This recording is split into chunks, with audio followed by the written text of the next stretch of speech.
झूठ पे झूठ, झूठ पे झूठ, झूठ पे झूठ इन्होंने बोला।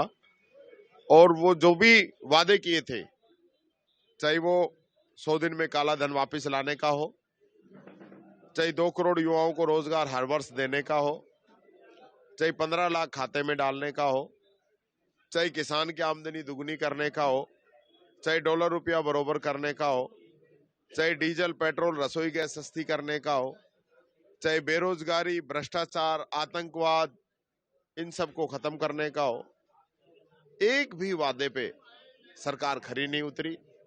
देश के अंदर नए मुद्दे आ गए, नए मुद्दों में किसान है, नए मुद्दों के अंदर युवा है, नए मुद्दों के अंदर खिलाड़ी है, नए एजुकेशन है, नए बिजनेस है।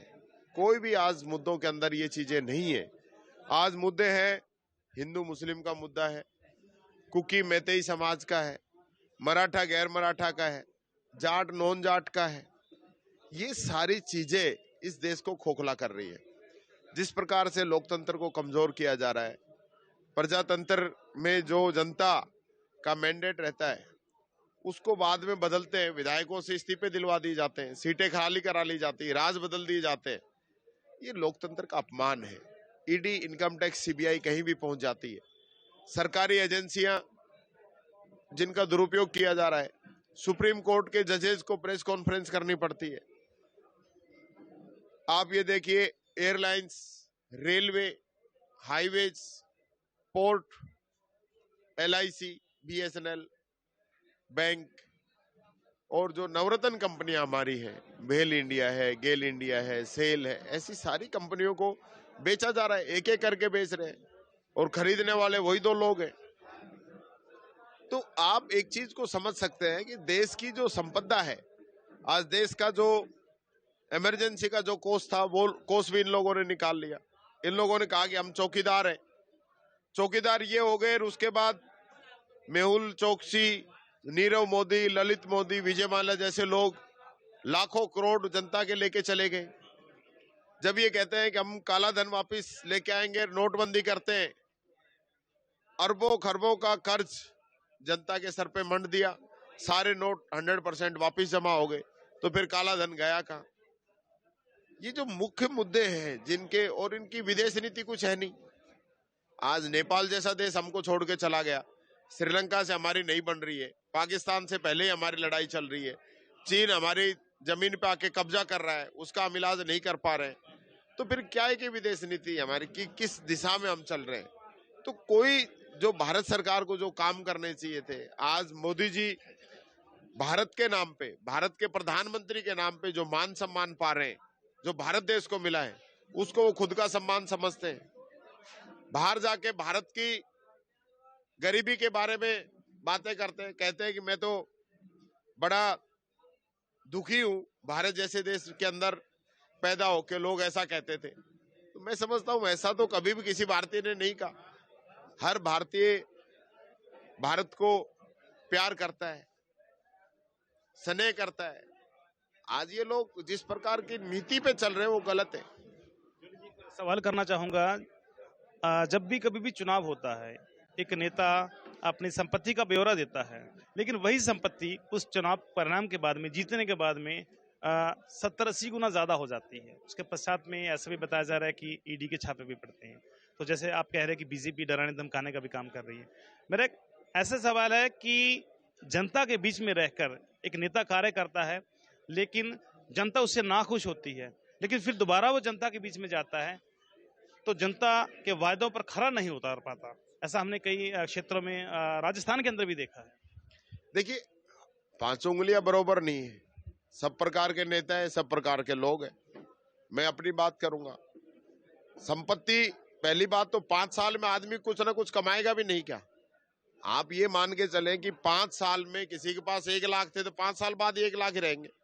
वो उस 1 लाख को इन्वेस्ट करता है, बिजनेस करता है, और कुछ नहीं तो जो ब्याज आता है 6-7%, उससे भी उसके जो पैसा है बढ़ता है, उसकी इनकम भी बढ़ती है, उसने कहीं पैसा लगा रखा है वो भी आता है।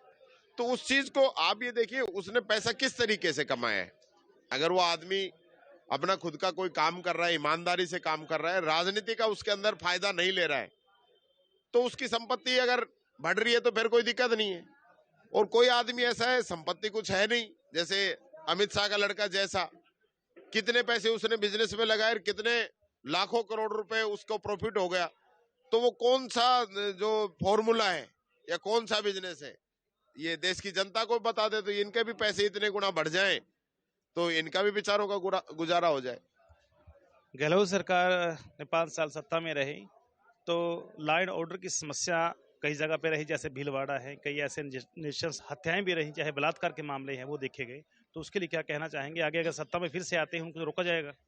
नहीं, लॉ एंड ऑर्डर कभी भी नहीं बिगड़ने दिया अशोक गहलोत जी ने। ये आप गलत कह रहे हो कि लॉ एंड ऑर्डर बिगड़ा है। वारदात हुई है, लॉ एंड ऑर्डर नहीं बिगड़ने दिया, तुरंत सरकार ने एक्शन लिया है। जो भी दोषी थे, एक आप केस बता दो जिसके अपराधी नहीं पकड़े गए हो, जिनको सजा नहीं मिली हो। जो भी अपराधी है उन सबको सजा मिली है, चाहे वो रेप के हो, चाहे मर्डर के हो, चाहे आपस में लड़ाई झगड़े के हो। तुरंत सरकार ने एक्शन लिया है और पीड़ित परिवार को कंपनसेशन भी दिया है। इनका क्या करोगे आप? यूपी के अंदर एक दलित बच्ची से रेप होता है, उसकी हत्या की जाती है, उसकी लाश को उसके परिजनों को नहीं सौंपा जाता है, पुलिस जाके उसका दाह संस्कार कर देती है। कम से कम ये स्थिति राजस्थान में तो नहीं है। यहाँ महिला अत्याचार के खिलाफ नए कानून बनाए गए हैं, नए थाने खोले गए हैं, एडिशनल एसपी तक के जो कार्यालय हैं नए खोले गए हैं, महिलाओं की सुरक्षा का पुख्ता किया गया है और महिला अपनी शिकायत डायरेक्ट एसपी ऑफिस में भी दर्ज करा सकती है। और यही नहीं, कोई भी महिला रिपोर्ट दर्ज कराएगी तो रिपोर्ट दर्ज करनी पड़ेगी। ये कानून राजस्थान के अंदर बना है। इससे एफआईआर की संख्या तो जरूर बढ़ी है, लेकिन कोई ये नहीं कह सकता कि हमारा मुकदमा दर्ज नहीं हुआ। ये लोग आंकड़े छुपाते हैं, मुकदमे दर्ज ही नहीं करते। जनता दर दर की ठोकरें खाती रहती है, राजीनामे हो जाते हैं, परेशान हो जाते हैं। आप देखिए किस प्रकार से इनका एक विधायक एक बच्ची का रेप करता है, उसके बाप का मर्डर करता है। ऐसे लोग इनका सांसद महिला पहलवानों के साथ छेड़छाड़ करता है, पहलवान धरना देते हैं जंतर मंतर पे, पुलिस उठाकर उनको ले जाती है, बेरहमी से बेतरीके से उनके साथ अत्याचार करती है। सांसद के ऊपर सैकड़ों मुकदमे दर्ज हैं, वो कहता है कि मैंने मर्डर कर रखे हैं, उसके बावजूद उस पर कार्रवाई नहीं होती है और कार्रवाई उन बेचारे पहलवानों पे होती है। आप सिस्टम देखिए, आज केंद्र सरकार किस प्रकार की नीति अपना रही है। आप ये देखिए, किसानों के काले कानून लागू किए जाते हैं, 1 साल तक मानते नहीं है, 1000 किसान अपनी जान दे देते हैं, सड़कों पे कील लगा देते हैं, उनके बिजली के, पानी के, सीवरेज के उनके कनेक्शन ये लोग काट देते हैं, किसान को तंग किया जाता है। ये तो किसानों ने आंदोलन वापिस नहीं लिया। मजबूत है इस देश का किसान, जो इस देश का पेट भरता है, उसके पेट पे लात मारने का इन्होंने काम किया है। 1000 किसान अपनी जान दे गए, उसके बाद ये कहते हैं मैं माफी चाहता हूं कि मेरे जो कानून है वो किसानों की समझ में नहीं आए। अच्छा, किसानों की समझ में आए नहीं, तुम्हारी समझ में आ रहे हैं, जिसने किसानी नहीं की वो व्यक्ति इस प्रकार की बात करता है। तो ये सारी चीजें आज जनता ने देख लिया है, तुलना कर रही है, कौन आदमी महंगाई बढ़ा रहा है, कौन आदमी महंगाई घटा रहा है। चलिए, राजस्थान के अंदर 5 साल के बाद में कभी बीजेपी कभी कांग्रेस का पलटा चलता रहा, क्या इस बार रिपीट? ये चलता था ट्रेंड, अब नहीं चलेगा। अब जनता ने देख लिया, जो काम करेगा वो हम पे राज करेगा। चलिए, अगर विधानसभा की बात करें तो विधानसभा में लगभग समस्याएं चलती रहती हैं, चाहे वो पानी की है, पानी कम है, लेकिन एक जीत हासिल करने के पश्चात में आम जनता के लिए, अपनी विधानसभा के युवाओं के लिए ऐसा क्या करेंगे कि जनता का भला हो सके? देखिए, मैंने बताया आपको, युवाओं के लिए सबसे पहले जो इंडस्ट्रियल एरिया मैंने खुलवाए हैं मालाखेड़ा के अंदर, उसको डेवलप करवाऊंगा। दूसरा, अलवर के अंदर जो धार्मिक ऐतिहासिक जो हमारे पास पर्यटन स्थल है, हमारे पास नीलकंठ महादेव है, हमारे पास अजबगढ़ भानगढ़ है, हमारे पास सरिस्का है, हमारे पास पांडुपोल जैसी जगह है, भर्तृहरि का स्थान है, हमारे यहाँ पे देवनारायण का मंदिर है, हमारे यहाँ पे बाला किला है, हमारे यहाँ पे जयसमंद और सिलीसेठ जैसी बड़ी बड़ी झील है, हमारे यहाँ पर चूरसिद्ध महाराज का स्थान है, गरवाजी महाराज का स्थान है। ऐसे धार्मिक स्थल हैं, इनको हम डेवलप करवाएंगे, एक धार्मिक सर्किट तैयार कराएंगे ताकि युवाओं को भी और यहाँ के लोकल लोगों को भी रोजगार मिल सके, उस चीज का फायदा मिलेगा लोगों को। कई ऐसे देश है जिनकी इकोनॉमी सिर्फ टूरिज्म पे टिकी हुई है और हमारे पास इतना सब कुछ होते हुए भी हम उसको डेवलप नहीं कर पा रहे। आज सरिस्का के अंदर अगर 30 टाइगर है तो उसकी देन अशोक गहलोत की है, जिन्होंने वापस सरिस्का को आबाद किया। नहीं, सरिस्का तो उजड़ गया था। चलिए, जनता को क्या कहना चाहेंगे, क्या मैसेज देना चाहेंगे? जनता माई बाप होती है लोकतंत्र के अंदर। मैंने जनता की सेवा की है, मन से सेवा की है, दिल से सेवा की है, दिन रात एक करके सेवा की है।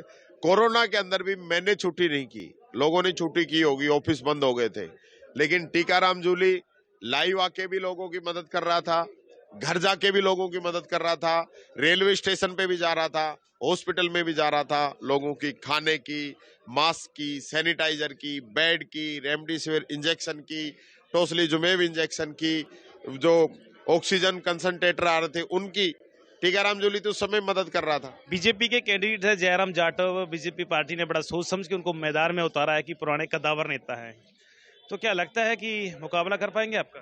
वो तो जनता तय करेगी। देखिए, मैं इतना बड़ा आदमी नहीं हूँ किसी से मुकाबला कर सकूं। मुकाबला जनता को करना है।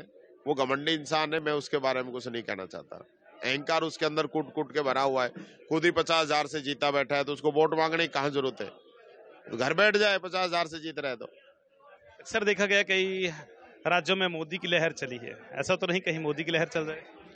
मोदी की लहर तो, मोदी को तो लोग ढूंढ रहे हैं, मोदी को ढूंढ रहे हैं। मोदी का भी नंबर आएगा जब जनता सब जान चुकी है।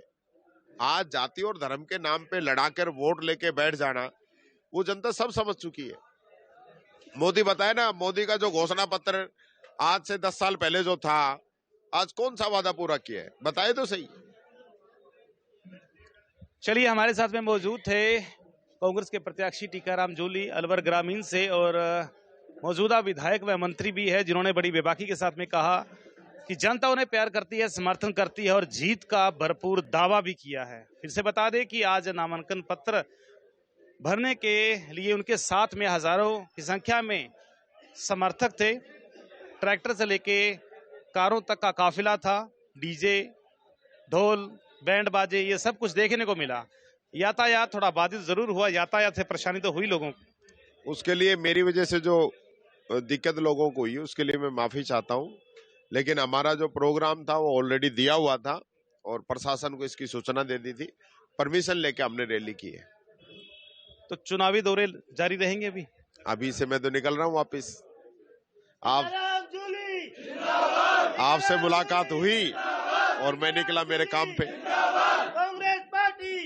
चलिए, फिलहाल अभी के लिए इतना ही। लगातार तस्वीरें दिखाते रहेंगे आपको, और नवतेज टीवी के माध्यम से हर वो खबर दिखाएगा जिसका सरोकार आप लोगों के साथ में है। ग्रामीण लोगों के साथ में मिला जाएगा, जनता के साथ में उनके जनता को देखा जाएगा, जनता क्या कहती है, किस नेता को पसंद करती है। और ये दंगल राजस्थान का बड़ा सनसनीखेज होता जा रहा है। बीजेपी क्या चाहती है, बीजेपी के भी विधायकों से भी बातचीत करेंगे, उनके प्रत्याशी में कितना ज्यादा दम है, क्या आज की जो जन समर्थन टीकाराम जूली को मिला, कितना ज्यादा प्रभाव रहता है अलवर ग्रामीण क्षेत्र के अंदर। तो फिलहाल अभी के लिए इतना ही, और देखते रहे नवतेज टीवी के साथ।